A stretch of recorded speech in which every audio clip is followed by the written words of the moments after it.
Bienvenue, j'espère que vous avez passé un bon week-end, je suis ravie de vous accueillir. Comme vous pouvez le voir ce soir, je suis en très bonne compagnie car c'est Sylvain Tesson qui nous fait le plaisir de passer un bout de cette soirée avec nous. Bonsoir Sylvain. Bonsoir. Alors on entend les cloches parce que vous êtes chez vous et on entend les cloches de votre quartier. Donc avec vous Sylvain, nous allons échanger ce soir autour du thème de la solitude et précisément une thématique qui vous tient à cœur, qui est celle-ci, comment faire de la solitude une alliée pour se connaître soi-même. Alors, en parlant de se connaître, Sylvain, beaucoup de nos participants ce soir connaissent votre parcours, ont certainement lu certains de vos livres et ont suivi vos aventures, mais est-ce que vous accepteriez toutefois de vous présenter pour nos participants ? Bien entendu, je donne mon nom, par exemple. Oui, pourquoi pas, puisque vous êtes dans la vie aussi. Ouais. Mon nom est Tesson, qui signifie en français l'éclat, le verre, le débris, la miette, la scorie peut-être, hélas. Et en vieux français, c'est un nom qui est associé à un animal très attachant, qui est le blaireau, le plantigrade, hein, pas l'expression désobligeante. Et puis alors, j'ai 52 ans, je suis né à l'époque où Léonid Brejnev était le président de l'Union soviétique en 1972, et j'ai étudié la géographie modérément à l'université, et depuis, une fois empoché mon diplôme de géographie, j'ai voué ma vie au voyage et à l'écriture de récits et de nouvelles et d'essais, mais autour de la même thématique qui est celle du voyage, du mouvement, de l'exploration et de la géographie. Super. Voilà la présentation. Et si vous permettez, je voudrais rajouter une toute petite chose à la présentation géographique que vous avez faite. Je me trouve ici chez moi, comme vous l'avez dit. Vous voyez d'ailleurs derrière moi, enfin, je ne sais pas, je ne connais pas très bien ces nouvelles dispositions technologiques, mais j'imagine que vous voyez derrière moi des rangées de livres. C'est ça. C'est le bureau où je travaille à Paris, et les cloches que vous mentionniez et dont vous parlez, puisqu'il est 19h, sonne l'office du soir de Saint-Séverin, du quartier de Saint-Séverin à Paris, quartier latin, tout près de Notre-Dame. C'est une église gothique du XIVe siècle. Vous venez d'entendre l'appel qui descendait du clocher qui se trouve exactement à une trentaine de mètres au sud de la fenêtre. Magnifique, merci pour toutes ces précisions, Sylvain. Alors, on est ravis de vous avoir avec nous ce soir. On va se parler donc de solitude, comme je vous le disais, c'est le thème de cet échange, mais c'est aussi le thème de la masterclass que vous avez créée pour nous, Mentor Show, qui est aussi sur le thème de la solitude, dont je vais vous parler dans un instant. Alors, je vais vous présenter le programme de notre échange de ce soir avec Sylvain. On va se parler des choses suivantes, comment trouver sa propre inspiration dans la réalité des choses que l'on vit. Sylvain va nous dévoiler quel est cet ami mystérieux qui nous aide à apprivoiser la solitude, mais également on va se parler de l'antidote à l'agitation perpétuelle du monde. Et enfin, restez bien avec nous parce qu'à la toute fin de cet échange, Sylvain répondra à un maximum de vos questions dont vous pouvez d'ores et déjà les poser dans le chat. Il y a un onglet Q&A, en anglais Questions and Answers, en français questions-réponses. Vous pouvez poser toutes vos questions à Sylvain et on essaiera de répondre à un maximum de ces questions en fin de conférence. On va démarrer du coup notre première partie. Je vous l'ai dit dans le programme, il s'agit de comment trouver sa propre inspiration dans la réalité des choses que l'on vit. Sylvain, on a eu l'occasion d'échanger à ce sujet. Vous partez du principe que la solitude n'est pas une ennemie, que ce n'est pas un échec et qu'il est possible d'en tirer quelque chose de positif, notamment l'inspiration. Sylvain, clairement, comment on s'y prend concrètement pour tirer l'inspiration de la solitude ? Je vais essayer de vous répondre le plus clairement possible, tout en précisant que je ne suis pas très habitué à la forme et à la nature de l'exercice que nous sommes en train d'accomplir, car j'appartiens à un monde qui autrefois portait le nom de civilisation et dont l'un des fondements était la conversation humaine, le lien que l'on avait avec son semblable. Et à partir du moment où, comme vous le disiez, nous échangions des idées, car échanger est un verbe transitif, on échange quelque chose, on échange des verroteries contre de la volupté, ou on échange des conversations, on échange des idées, mais on ne peut pas échanger si l'on ne connaît pas le complément d'objet direct afférent à l'échange. Eh bien, quand on échangeait des idées, on les échangeait avec un être humain, les yeux dans les yeux. Alors là, je découvre le nouveau monde et une technologie, comme vous venez de le rappeler, Leslie, qui m'impressionne beaucoup et qui consiste à monologuer longuement devant un écran, c'est-à-dire à s'agenouiller en quelque sorte devant une machine, à se soumettre au pouvoir d'une puce algorithmique. Apparemment, c'est comme ça maintenant que se fait la transmission des connaissances. C'est pas que je le déplore, mais je suis assez peu habitué à cela, donc pardonnez-moi si je ne réponds pas exactement à toutes les modalités de ces nouvelles méthodes. D'autre part, vous avez parlé, après je répondrai précisément à la question sur la solitude, rassurez-vous, mais deux petits ajustements, car mon oreille a entendu deux mots que je ne connaissais pas. C'est vous qui me l'avez appris, le mot de masterclass.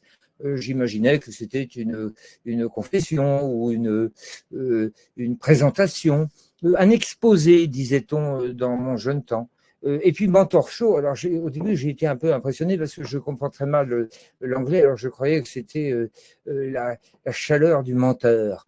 Or moi, les menteurs m'ont toujours laissé assez froid, mais le mentor show, j'ai l'impression que c'est plutôt le spectacle du mentor, le mentor faisant référence, si ma mémoire ne me trahit pas, à celui qui rencontre Ulysse dans l'Odyssée et qui va guider Télémaque à la recherche de son père. Alors maintenant, je referme cette parenthèse introductive et puis je réponds à votre question. Oui, vous avez eu raison de la formuler comme cela. Pour moi, la solitude n'est absolument pas vous avez prononcé le mot d'ennemi, ça n'est absolument pas une hostilité que l'on peut subir dans sa vie, à condition bien entendu qu'on l'ait accepté de son plein chef, ça va de soi.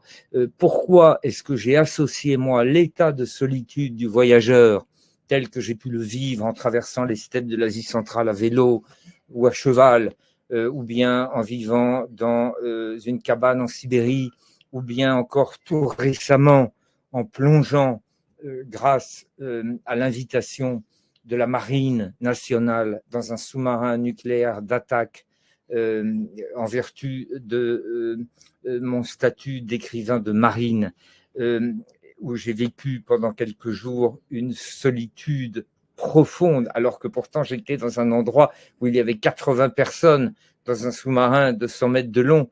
Eh bien, je vivais cette solitude. Eh bien, pourquoi est-ce que je l'ai associé, ce mot de solitude, au mot d'inspiration? Parce que j'ai l'impression, lorsqu'on est seul, sans avoir un interlocuteur à qui l'on peut s'adresser, à qui l'on peut déverser comme la bonde d'une baignoire, le trop-plein de ses sentiments, eh bien, on est obligé, et c'est l'expression ordinaire, de le garder pour soi.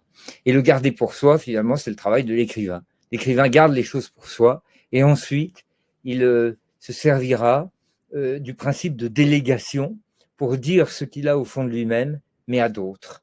Il n'est pas tout à fait seul parce qu'il sait qu'il aura peut-être des lecteurs qui partageront les sentiments qui l'ont traversé ou les pensées qu'il a élaborées. Voilà pourquoi, pour moi, la solitude est un état d'abord transitoire, ensuite est un état qui a été voulu, et c'est un état qui vous oblige à mieux penser le monde, à mieux réfléchir à ce que vous avez vécu, à mieux écouter éventuellement ce qui vrombit autour de vous, à mieux regarder les chatoiements du monde, parce que vous savez que vous devrez confier vos impressions à une page de papier et que peut-être un jour elle rencontrera l'œil d'un lecteur. C'est ça que j'appelle le principe de délégation de la confidence, un lecteur hypothétique, mais qui existe souvent.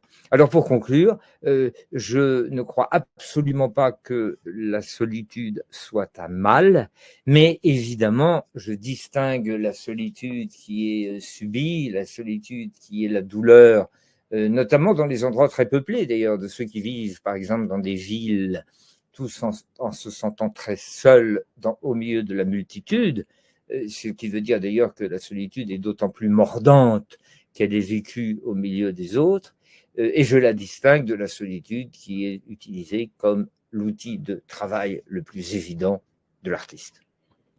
Merci Sylvain. Alors vous tirez, vous, de ces voyages solitaires, de ces explorations, des livres, des récits. Et donc justement, je rappelle, en 2014, vous avez eu un grave accident, une chute de 10 mètres qui vous a clairement cloué au sol et au lit pendant plusieurs mois. Et pour vous reconstruire, vous en avez d'ailleurs tiré un magnifique ouvrage, vous avez choisi de parcourir la France à pied, seul, à votre rythme, en choisissant votre chemin. Est-ce que vous pouvez dire à nos participants, peut-être que ça peut les inspirer, leur donner envie de faire pareil, ce que vous ont apporté dans ce moment-là la solitude et la marche, le mouvement, l'effort? Elles m'ont toutes les deux permis, la marche et la solitude, de me relever du gouffre où j'étais tombé à cause de ma propre maladresse. Je n'étais victime que de moi-même, je tiens à le préciser. Je n'ai jamais été un blessé de guerre ou un blessé de l'héroïsme. Je ne me suis pas fait écraser en essayant d'aller sauver quelqu'un. J'ai été une victime de la fête. J'étais sur un toit, emboissonné, et puis je suis tombé. C'est dire si cet accident n'est pas très glorieux. Alors après, il a fallu que je me relève. Or, je savais que la marche à pied, le mouvement, la marche à pied, procurait une infinité de bénéfices à celui qui en usait. Des bénéfices anatomiques, musculaires, physiologiques évidemment, mais également psychologiques et moraux, et même spirituels, et sans doute intellectuels. Parce que j'avais beaucoup pratiqué la marche et je savais, j'avais déjà rassemblé autour de moi toutes ces vertus que je viens d'énumérer. Donc quand j'étais cloué dans mon lit d'hôpital, je me suis dit je vais marcher, parce que c'est la seule chose qui va me ramener à la joie. Car quand on est blessé, évidemment, c'est un syndrome que connaissent très bien les psychiatres, quand on est très blessé, j'étais polytraumatisé, j'avais je crois 26 fractures, ce qui est trop pour un homme même de 42 ans, j'avais 42 ans à l'époque, j'avais 26 fractures, c'est trop, et j'avais des pensées très noires, très obscures, et il fallait que je me relève, il fallait que je revitamine la joie en moi. Et je savais que ça pouvait se faire par la marche à pied parce que je l'avais déjà beaucoup pratiqué. Alors je suis parti traverser, vous l'avez dit, la France à pied, du Mercantour jusqu'au Cotentin, en me servant d'un rapport politique qui s'appelait le rapport de 2015 sur l'hyper-ruralité et qui déterminait un certain nombre de régions, de départements et de cantons, je crois, qui correspondaient à la notion d'hyper-ruralité, c'est-à-dire d'oubli administratif. C'est ça que les pouvoirs publics appellent hyper-rural, les départements qui ne sont pas assez desservis par comment appelle-t-on ça, les services publics, et les départements auxquels l'aménagement du territoire n'a pas encore suffisamment apporté ses bienfaits supposés. C'est ce qu'on appelait autrefois dans les années 1970 la diagonale du vide. Là, ça s'appelle la diagonale de l'hyper-ruralité. Et j'ai décidé, moi, d'imaginer un itinéraire qui suivait cette hyper-ruralité parce que je voulais cheminer dans des endroits tranquilles, dissimulés, oubliés, préservés. Je ne voulais pas de bruit, je voulais m'environner de feuillage, de silence, de ronces, d'araignées. Je vous le disais, j'étais dans des pensées très obscures. Je voulais donc faire superposer ma propre tristesse à une forme de mélancolie du paysage. Et j'ai assez bien réussi parce que j'ai circulé dans cette bande oubliée qu'on appelle comme ça, en tout cas à Paris, qu'on appelle la France hyper rurale. Et je crois avoir réussi mon coup parce que ces 3 mois de marche solitaire m'ont apporté un certain nombre de bénéfices que j'énumérais tout à l'heure.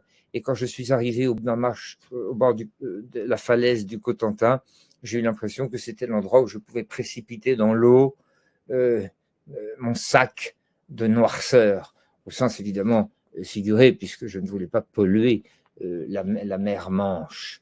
Voilà ce que je peux vous dire sur ces chemins noirs.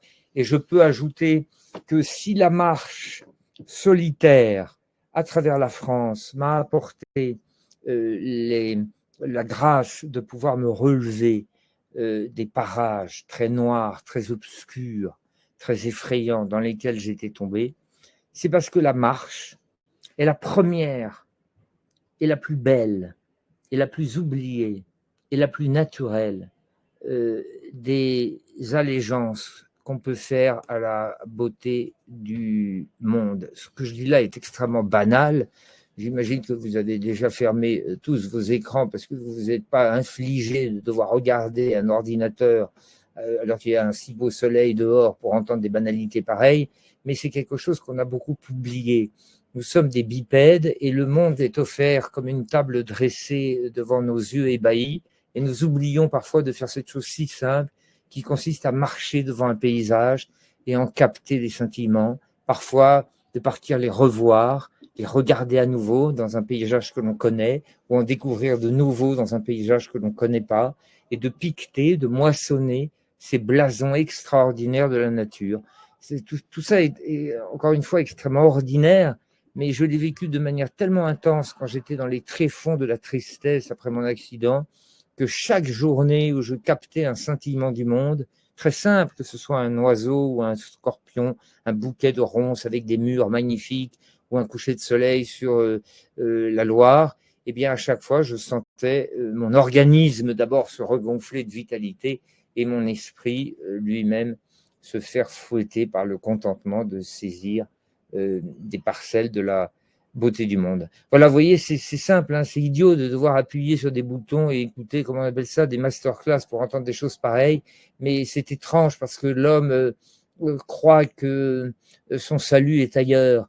Il imagine qu'il faut se plonger dans une espèce de sophistication technologique pour trouver une raison de vivre, alors que, très franchement, la marche dans des sentiers dissimulés d'un pays comme la France suffit amplement à nourrir une existence. Et je conclus en disant une chose, c'est que je me servais d'un instrument extraordinaire qui est une vieille technologie qui s'appelle la cartographie française, la cartographie d'état-major instituée par Napoléon au début du 19e siècle, la couverture état-major au 25 millième, 1 cm pour 250 km, les cartes d'état-major que vous connaissez tous si vous pratiquez la randonnée pédestre. Et ces cartes au trésor, ces cartes, vous voyez mon lapsus, ces cartes d'état-major sont comme des cartes au trésor. Vous les ouvrez devant vos yeux et vous avez un dessin du paysage et du territoire, une représentation qui d'abord est très belle esthétiquement, si vous regardez la feuille au 25 millième, ça coûte environ le prix d'un paquet de cigarettes. 10 € pour avoir la carte au trésor qui va vous permettre de découvrir tous les chemins cachés, toutes les venelles dans la citadelle, tous les lieux dits. Il y avait même les arbres remarquables qui sont portés sur la carte, des noms superbes qui témoignent de la fécondation de la géographie par l'histoire. Enfin, la carte au 25 millième a été pour moi la clé qui m'a permis d'ouvrir toutes les serrures. Alors, Sylvain, merci. Je vous rassure, nos participants ne sont pas partis, n'ont pas fermé leur écran. On est plus de 1000 ce soir à vous écouter, donc tout va bien avec ce que vous nous racontez. Et puis d'ailleurs, c'est pas du tout anodin de parler de la marche comme une solution parce qu'on a l'habitude maintenant avec ces échanges qu'on fait en ligne avec nos mentors. Beaucoup de nos participants ont vécu des accidents de la vie, des accidents tout court et cherchent des solutions. Et ce qu'on voit, c'est que eh bien, on n'est pas forcément obligé de se surpasser, de traverser des contrées entières à pied, mais qu'on peut intégrer cette marche dans notre quotidien, apprendre à remarcher différemment, à réécouter notre environnement. Et donc, c'est ça, c'est cet enseignement-là qu'on tire de ce que vous venez de nous raconter. Donc, merci pour tout ça. Et puis d'ailleurs, je crois que votre livre et le film qui a été adapté de ce livre ont rencontré un grand succès. Donc, ça veut dire qu'on peut aussi accomplir de grandes choses d'expériences solitaires. Et ça, je pense que c'est encourageant pour les personnes qui sont avec nous ce soir.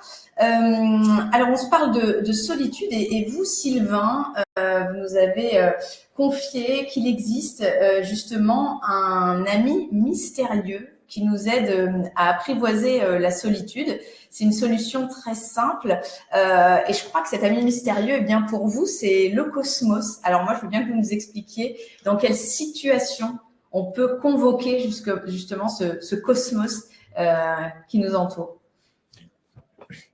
Oui, c'est une prolongation de la conversation que nous avions juste à l'instant. Le cosmos veut dire le monde extérieur, extérieur à soi-même. Le cosmos, c'est la réalité de la création, diront les âmes croyantes, et c'est la grande efflorescence du vivant que nos yeux et nos sens peuvent capter, diront les matérialistes. Le cosmos, c'est le monde extérieur qui nous entoure, et je disais tout à l'heure combien sa simple contemplation peut réussir à nous extraire des tourments qui nous traversent. Mais j'y ajoute quelque chose, c'est que capter l'efflorescence du vivant et la beauté du cosmos, que ce soit le cosmos des étoiles ou le cosmos tout simplement qui se trouve dans une prairie, puisque comme vous le savez depuis Victor Hugo, depuis Les Misérables, qui peut prétendre que le parfum des aubépines soit indifférent aux constellations? C'est-à-dire qu'il y a une correspondance entre l'écriture des astres, des nébuleuses et des galaxies et les structures biologique du vivant. Ça, c'est la vieille idée pythagoricienne qui a traversé toute la pensée occidentale et même asiatique, d'ailleurs, depuis le début de la pensée humaine. Moi, je crois beaucoup à cette idée qu'il y a une correspondance parfaite entre la voûte céleste et toutes les manifestations de la biologie et de la nature que l'on voit devant ses yeux, même en traversant un alpage à côté de chez soi. Mais, je reviens à mon idée, il ne suffit pas uniquement de capter le cosmos. Vous comprenez, on peut comme ça s'enchanter tous les soirs de la beauté des choses, mais il faut faire un peu plus. C'est Gaston Bachelard, un philosophe des années 30, 40, 50, qui était bourguignon, qui avait un accent merveilleux, et qui, dans un livre qu'il a écrit appelé L'eau et les songes, disait est-ce que cela vaut la peine vraiment de vivre ce qui ne peut pas être écrit? Pensez bien à cette phrase, parce que c'est là où je veux en venir. Ce que je veux dire, c'est comme Gaston Bachelard, est-ce que cela vaut la peine vraiment de vivre ce qui ne peut pas être écrit? Cela veut dire que si vous réussissez à prolonger votre enchantement de contemplateur solitaire d'une page d'écriture, eh bien vous rendez un peu de la dette que vous avez contractée en contemplant et en vous nourrissant de la beauté du monde. Vous avez payé votre dette par les mots. Or, les mots, c'est ce qui nous distingue. Nous sommes des êtres humains. Ce qui nous distingue de la bête, ce qui fait que nous ne sommes pas des chimpanzés, des ouistiti ou des cloportes, c'est que nous pouvons parler. Nous pouvons donc organiser l'apparent désordre de la nature, qui en réalité répond à des lois extrêmement ordonnées, mais nous pouvons organiser cet apparent désordre par la structuration des mots. C'est-à-dire que nous pouvons créer notre propre cosmos avec le logos, avec les mots, pour dire les choses plus simplement, avec la page d'écriture. Donc, à partir du moment où vous contemplez le monde, où vous avez compris qu'il vous offrait ses richesses et où vous êtes capable de prolonger votre contemplation par une page d'écriture, mais qui peut être extrêmement modeste et uniquement adressée qu'à vous-même, ça s'appelle la tenue du journal intime. C'est ce que beaucoup d'entre nous, d'ailleurs, faisons tous les jours, de jeter quelques lignes pour montrer à la vie qu'on ne l'a pas laissé passer de manière insouciante ou indifférente. On voit un beau paysage, on rencontre un beau visage, on entend de beaux présages et on décide de l'écrire. Eh bien, c'est merveilleux parce qu'on a montré qu'on prenait soin de ce qui se passait dans nos existences. Alors voilà, pensez bien à cette phrase de Bachelard. Est-ce que cela vaut vraiment la peine de vivre ce qui ne peut pas être écrit? Et à ce moment-là, ça nous amène. Vous permettez, je vais procéder en me servant des phrases de personnes qui sont beaucoup plus qualifiées que moi pour parler et qui sont les grands écrivains. Ça nous permet de gagner du temps. Ça permet d'abréger ma logorée interminable. André Gide, dans son journal, rappelle en 1914 un grand slogan de l'état-major au moment du début de la guerre. Il disait « Vaincre, c'est durer ». C'est extraordinaire. Vaincre, c'est durer. Ça veut dire une chose, ça veut dire que lorsqu'on est dans une marche à pied, par exemple, ou au début d'un livre, ou au pied d'une montagne, ou au début d'une longue convalescence, tout ça c'est la même chose en fait, c'est-à-dire quand on est au pied du mur, ça ne sert à rien de procéder par coup de panache ou par soudaine convocation de toutes ces énergies que l'on jetterait comme une charge héroïque pleine d'ambition dans un but ou dans un motif unique. Ce qu'il faut, c'est durer. Vaincre, c'est durer. Et l'écriture, comme l'écriture est une pratique du temps long, qui, lorsqu'elle est articulée et mariée à la contemplation, peut être répétée tous les jours, eh bien, ça vous permet de durer et donc de vaincre. Tous les jours, vous jetez quelques lignes qui vous permettent de vous installer dans la fluctuation des heures et des jours. Vous tenez votre journal, vous transformez le temps en longues lignes et en longues pages d'écriture, et à ce moment-là, vous vous inscrivez dans la durée et vous vous inscrivez dans une forme de victoire. Vaincre, c'est durer, et n'oubliez pas, est-ce que vraiment cela vaut la peine de vivre ce qui ne peut pas être écrit? Et puis enfin, je conclue par une phrase, allons-y carrément, après Bachelard et Gide, je sors mon livre de Pascal, je ne sors pas d'ailleurs parce que la phrase m'habite, elle est dans ma mémoire, une phrase des pensées de Pascal que je récuse profondément, non pas les pensées et non pas Pascal, mais cette phrase-là. Il dit ça n'est pas sur la terre que l'on doit trouver notre contentement. Je trouve cette phrase affreuse, et moi, c'est la raison pour laquelle, même si je me sens profondément chrétien de civilisation et de culture, je ne me sens pas chrétien spirituellement de dogme, parce que je crois, moi, précisément, que les fruits de la terre sont à cueillir, et que c'est là qu'on peut trouver son contentement. Donc, en cela, je suis beaucoup plus proche du paganisme grec ou romain, plutôt que du dogme chrétien ou monothéiste, qui viserait à croire que c'est la vie éternelle, la vie outre-terre, la vie outre-monde, la vie outre-tombe qui nous réservera le meilleur. Je ne crois pas du tout. Je crois que nous sommes des passagers un peu absurdes d'une longue traversée, plus ou moins longue d'ailleurs, qui s'appelle la vie et qu'il faut absolument en cueillir les fruits. Donc vous voyez, je tourne à chaque fois autour de la même idée. À partir du moment où on pense que vaincre, c'est durer, eh bien pour durer, il faut contempler, en pensant que les fruits sont là, à notre disposition et qu'il faut les cueillir pendant notre court séjour humain. Et puis, il faut écrire pour rendre quelques hommages, quelques révérences, quelques déférences à la beauté du monde qui nous entoure. Merci. Alors, vous nous avez parlé de coucher ces mots sur le papier, d'écrire ce que l'on voit, les expériences que l'on vit. Mais dans votre masterclass, dont on va parler dans un moment, vous évoquez, et c'est ce que vous avez commencé à faire, le pouvoir de la poésie, de trouver dans un vers, dans un alexandrin, une formule qui décrit exactement ce que l'on vit. Et vous nous conseillez justement dans cette masterclass de faire offrande de ces mots au monde. Alors, moi, tout à fait personnellement, j'ai vu une fois sur un sentier de randonnée quelqu'un qui clamait du Platon face à un paysage magnifique et ça avait l'air d'être très salvateur et ça avait l'air de le réparer. Alors, peut-être ça peut paraître un peu anecdotique quand on vit une épreuve, mais finalement, toutes les solutions sont peut-être bonnes à prendre et je sais que c'est quelque chose que vous mettez en avant dans votre masterclass, faire offrande de ces mots au monde, en quoi ça fait du bien et comment on peut s'y prendre et qu'est-ce qu'on peut dire? Oui, alors écoutez, moi j'ai jamais rencontré des randonneurs qui déclamaient du Platon. Vous êtes visiblement très bien entouré. Oui, Alors, je le connaissais pas, mais c'était sur le chemin. Oui, ce sont les grâces des rencontres. Je trouve que, si vous voulez, j'illustre finalement ce que je disais à propos de la nécessité d'offrir des mots à son contentement, ou de prolonger sa contemplation par l'expression de l'inspiration née de cette contemplation.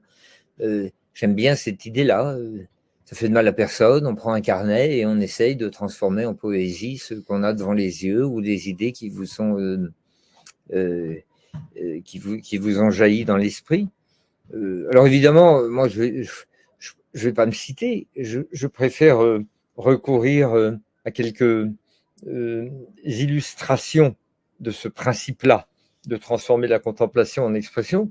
Je trouve ça merveilleux, par exemple, lorsque Jules Renard, maître en aphorismes naturels, il les a d'ailleurs réunis dans un petit recueil qui s'appelle Les Histoires naturelles, fait feu de tout bois, fait son miel de toute vision. Et lorsqu'il voit deux veaux blancs sur une prairie d'herbe, au lieu de dire « je vois deux veaux blancs sur une prairie d'herbe », il dit « tiens, deux œufs mollets sur un lit de cresson ». Lorsqu'il voit un papillon qui butine de fleur en fleur, il dit « ce billet d'amour que s'envoyaient les fleurs ».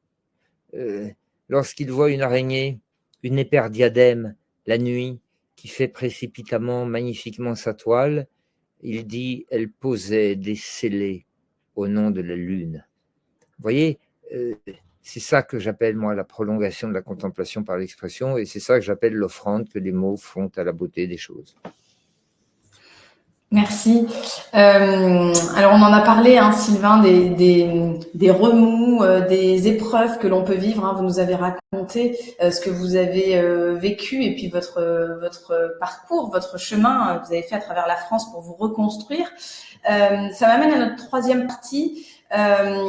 Puisqu'on passe beaucoup de temps à chercher finalement le remède, l'antidote parfois à qui l'on est, à ce que l'on est. Et c'est ce que j'aimerais qu'on aborde maintenant dans cette dernière partie avec vous, l'antidote à l'agitation perpétuelle du monde. Donc on l'a dit, on a tous nos failles, nos inconforts, on ressent tous à des moments de notre vie une instabilité qui est peut-être liée aussi au monde qui nous entoure. Selon vous, quelle est la meilleure façon de chercher et puis peut-être de trouver cet antidote? Vous savez, dans les pensées de Pascal, il y a à un moment, souvenez-vous, là c'est pour le jeune public qui est familier de Pascal et qui doit venir de fermer son recueil des pensées. Mais c'est sûr. Souvenez-vous du moment où il a une description en 3 mots de la condition humaine. Au lieu de se lancer dans une longue description anthropologico-philosophico-métaphysique de l'homme, il dit l'homme, 2 points, ennui, inquiétude, inconstance. Voilà. Alors, prenons ces 3 mots et faisons notre examen de conscience et avouons que nous sommes des êtres qui nous ennuyons, qui sommes inconstants et qui sommes inquiets. Et à cause de ce mauvais mélange, ces 3 ingrédients qui créent une sorte de poison, à cause de ce mauvais mélange, eh bien, nous sommes agités et toujours en train d'essayer de chercher mieux que ce que nous avons. Et nous sommes dans l'incapacité de nous contenter du monde, comme disaient les philosophes stoïciens de la Rome antique. Contente-toi du monde. Idée qu'a beaucoup repris un philosophe plus familier à nos oreilles modernes, qui est Camus. Bien entendu, Camus... ouvrant les bras à Tipaja, en Algérie, sous l'averse du soleil, et s'apercevant que finalement la seule réconciliation avec la difficulté d'être, c'est l'adhésion au monde, l'acceptation totale, le contentement du monde. Alors, comment faire pour échapper à l'ennui, à l'inquiétude et à l'inconstance pascalienne qui nous amène à circuler partout comme des hamsters épileptiques dans une roue de plastique? Et si il me vient cette image du hamster épileptique dans sa roue de plastique, c'est que j'ai l'impression de me décrire moi-même, car je suis le premier à être victime de cet ennui, de cette inquiétude, de cette inconstance pascalienne. Alors moi, j'ai trouvé le remède dans le mouvement. Je me suis dit, je vais harrasser la bête. je vais tuer la bête sur les chemins, je vais accumuler des milliers de kilomètres, je vais ne jamais cesser de circuler, je vais toujours multiplier les étapes et repartir à peine arrivé, si bien que j'ai l'impression que ma vie à Paris, dans le bureau que vous voyez ici, n'est finalement qu'un quai d'escale où je passe d'un train à un autre. Je me sens toujours en correspondance, quoi, si je puis dire, dans un terminal d'aéroport ou dans une gare de chemin de fer. Comment faire pour régler ce problème? Alors la première solution, c'est d'être finalement non pas plus royaliste que le roi, mais plus inconstant que l'inconstance, et de semer son inquiétude en allant plus vite qu'elle. Et alors à ce moment-là, on choisit de voyager à corps perdu et de courir encore plus vite que son ombre pour essayer de semer sa propre conscience. C'est ce que j'ai fait pendant plusieurs années. Je faisais le tour du monde à vélo, après je le prenais à cheval et je traversais. J'ai fait comme ça, je prends un planisphère, je l'ai couvert de flèches. Et je me suis aperçu que, mais pardon, parce que vous avez trouvé que je radote, mais enfin, qu'est-ce que vous voulez? C'est ça, un écrivain, c'est quelqu'un qui dit toujours la même chose, mais qui le dit un peu différemment à chaque fois. Eh bien, j'ai trouvé que la manière de ne pas être uniquement la victime de ce triptyque maudit de l'inconstance, de l'inquiétude et de l'ennui pascalien, c'était le rassemblement dans l'écriture. Voilà, donc vous allez dire, mais oui, vous l'avez déjà dit. Oui, certes, mais je vous le répète, comme dans la chronologie de l'évolution que le voyageur peut accomplir, il comprend soudain que sa dromomanie, comme disent les psychiatres, c'est-à-dire la pathologie du mouvement, hein, de dromo, la route, et manie, la pathologie, la folie, la maniaquerie, la dromomanie, la pathologie du mouvement, peut se résorber, non pas dans l'arrêt, parce qu'à ce moment-là, vous seriez obligé évidemment d'aller contre vous-même. Ce serait affreux, ce serait comme une espèce, comme si le gourmand se mettait un anneau gastrique. C'est pas l'arrêt, l'antidote à la dromomanie, au mouvement pathologique, c'est l'écriture. Parce que l'écriture vous permet de vous rassembler, et surtout elle vous donne une patrie, un point, un pivot, comment appelle-t-on ça dans l'architecture? Un fil à plomb. Un fil à plomb qui permet de vous structurer et d'ouvrir un grand puits dans lequel, à l'intérieur de vous-même, vous pouvez jeter les mots, et puis vous les entendrez à un moment ricocher au fond du puits, dans une eau qui sera peut-être d'ailleurs de moins en moins profonde, de plus en plus claire, et vous finirez par y voir quelque chose concernant vous-même.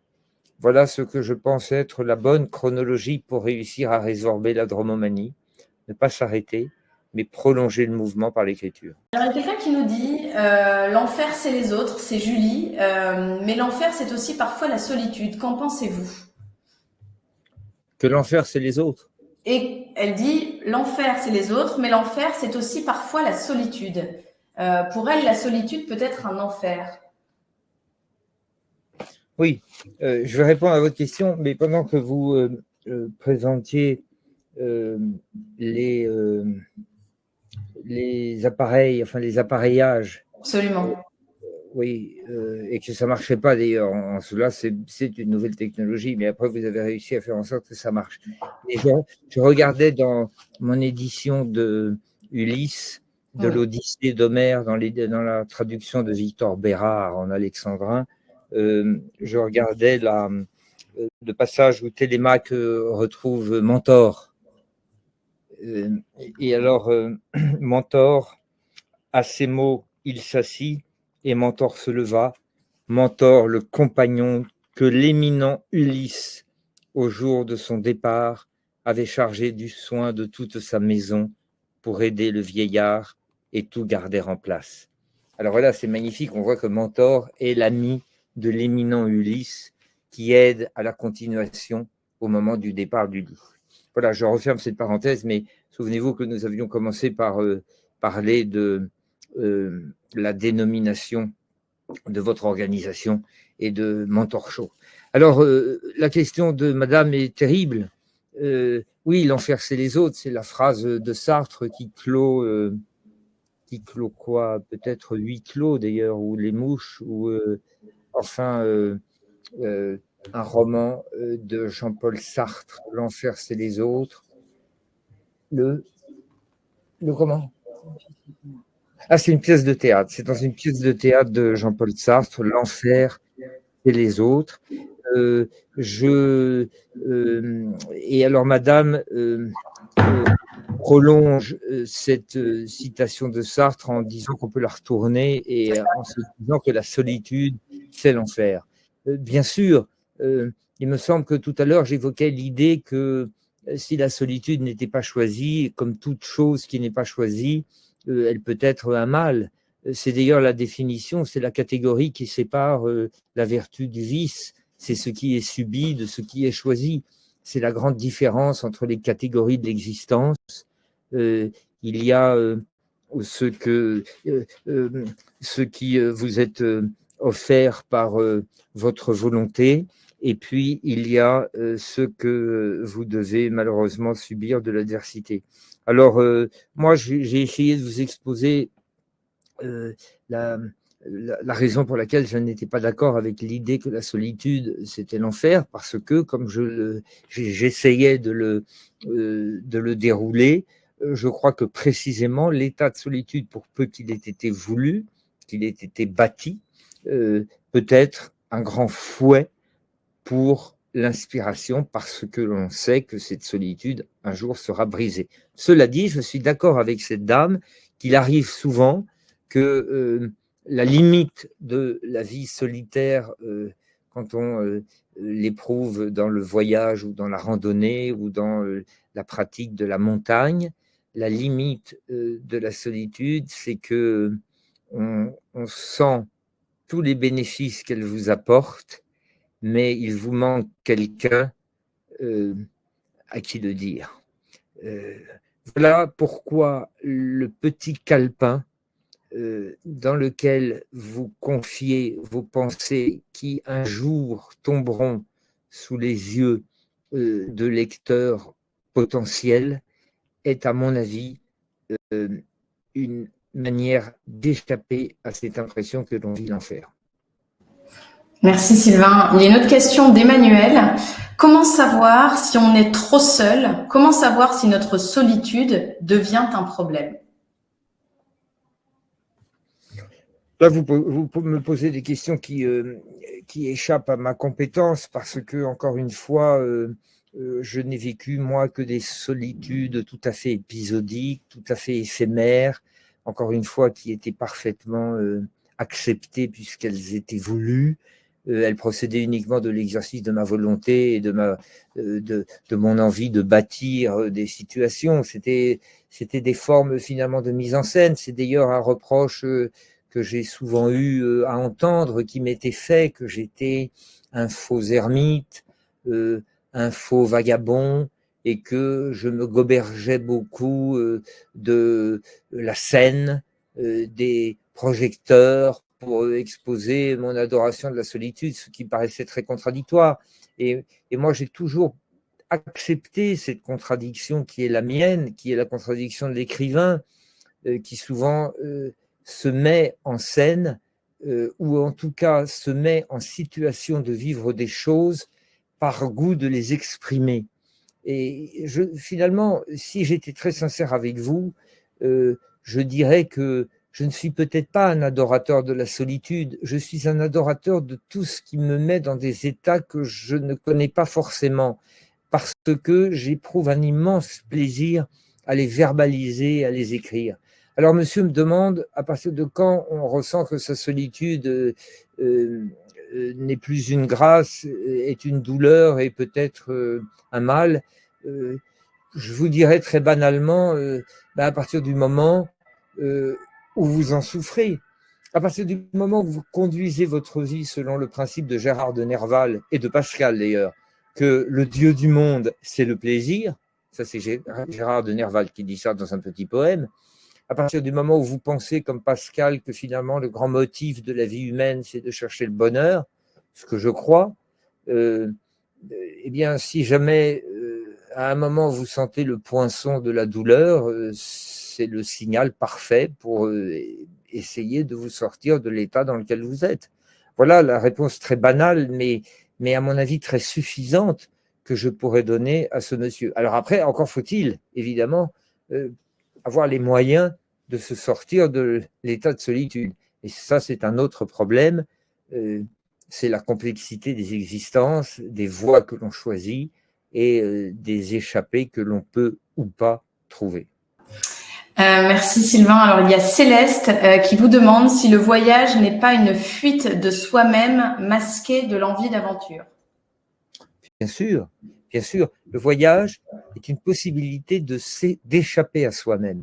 Or, je crois que l'échapper à soi-même est un des grands défis qui nous est proposé dans l'existence et auquel il faut être sensible et auquel il faut répondre. Je vous donne un exemple. Quand j'étais sur mon lit d'hôpital, un jour, après 5 mois, un monsieur est rentré dans ma chambre d'hôpital et m'a dit, voilà monsieur, je suis le président de la société des fracturés du crâne. Parce que j'avais eu 5 fractures du crâne. Mon crâne était en morceaux. On m'avait enlevé des morceaux, remis, enfin des trépanations, des tas de choses comme ça, comme on faisait déjà au Paléolithique d'ailleurs. On a retrouvé des crânes avec des cicatrices de trépanation, ce qui prouvait que la trépanation était utilisée dès le Paléolithique inférieur, hein, avec des trépanations et des pierres taillées. Ça devait être tout à fait désagréable, mais apparemment ça marchait. Et donc ce monsieur m'a dit, est-ce que vous voulez devenir membre de la Société des fracturés du crâne?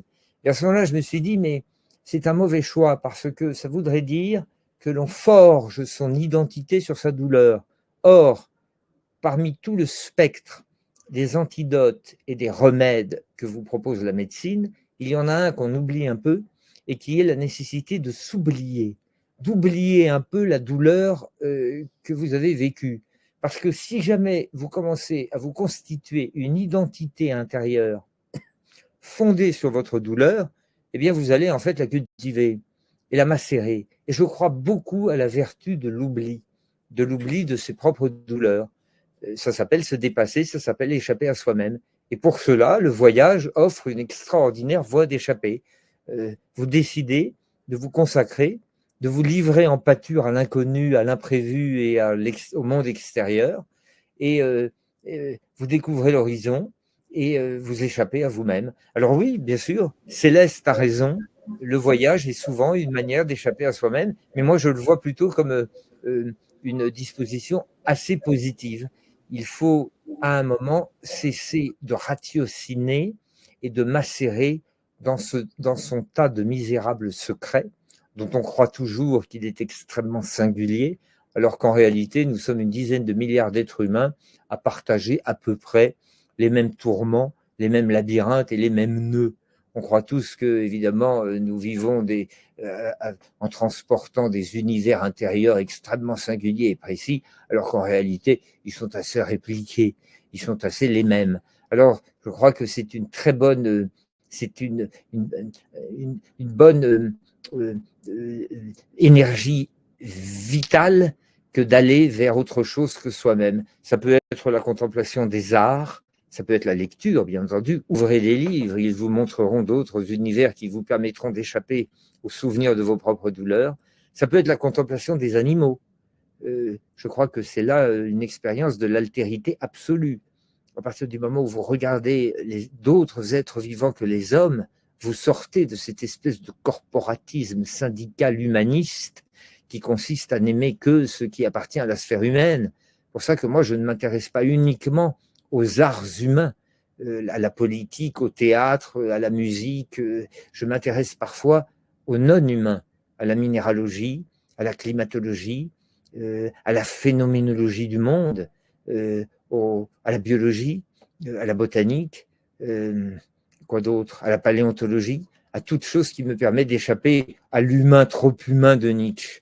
Donc voilà, moi je voudrais plutôt faire une célébration des voies d'échapper à soi-même par la contemplation des arts, l'intérêt porté aux autres que soi-même et la célébration de l'animal qui est une véritable expérience de l'altérité. Merci beaucoup Sylvain. Il y a une question de Françoise un peu plus personnelle. Diriez-vous que votre accident vous a ouvert les yeux et que votre vie après est désormais plus riche que celle d'avant? Écoutez, je récuse, hélas, l'idée qu'on devient plus sage après un grand accident physique. ça serait trop facile. Il suffirait de se jeter par la fenêtre et l'humanité entière s'améliorerait.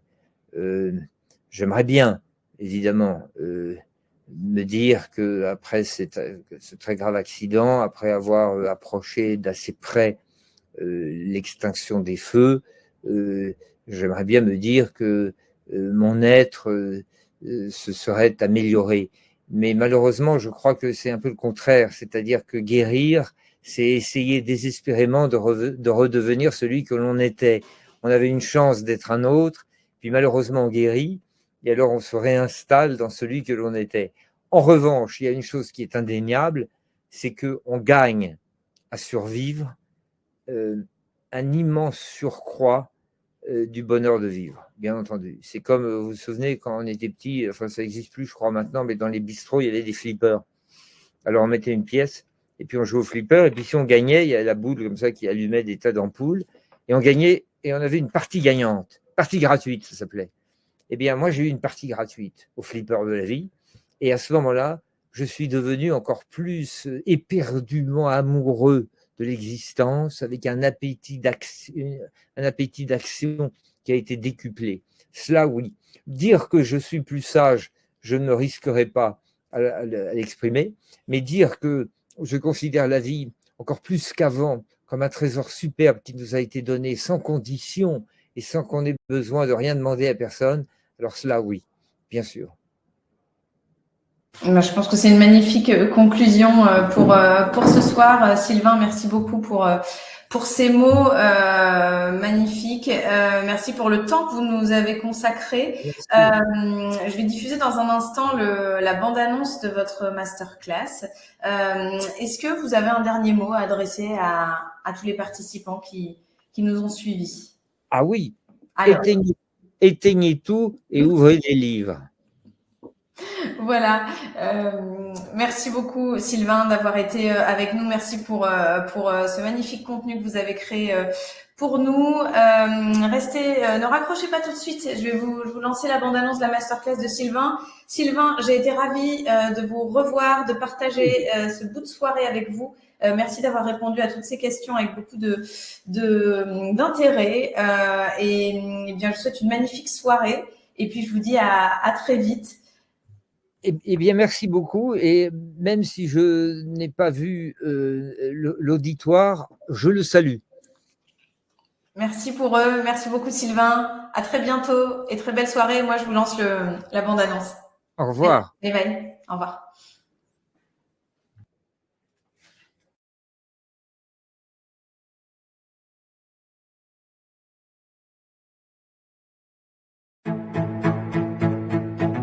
Comment apprivoiser sa solitude?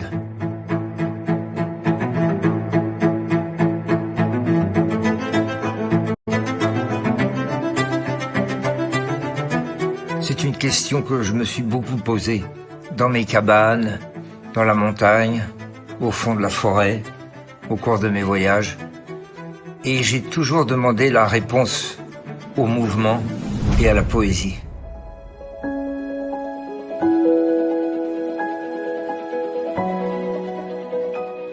Les plus beaux enseignements de ma vie, je les ai reçus de la route et des livres. L'aventure et la littérature m'ont toujours permis de mieux comprendre le monde et surtout de ne pas en avoir peur et de vouloir toujours partir pour le découvrir.